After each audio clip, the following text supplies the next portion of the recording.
Do you need to replace the heatsink on your Inspiron 155510? Well, I'm going to show you how.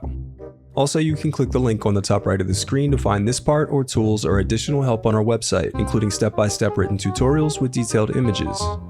And now let's get into it.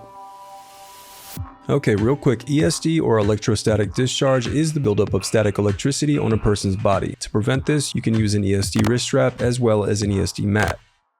First, unscrew the bottom base cover.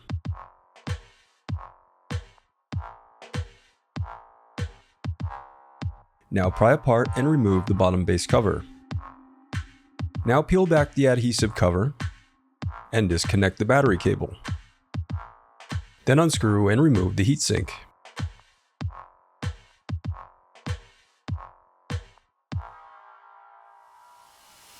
Before replacing your heatsink, it's important to wipe away any old thermal paste from your processors and heatsink. And for maximum cooling, do not touch these heat transfer areas. The oils on your skin can reduce the heat transfer capability of the thermal paste. Then apply a small amount of thermal paste to the processor before replacing your heatsink. The reassembly of your laptop is as simple as following your steps in reverse.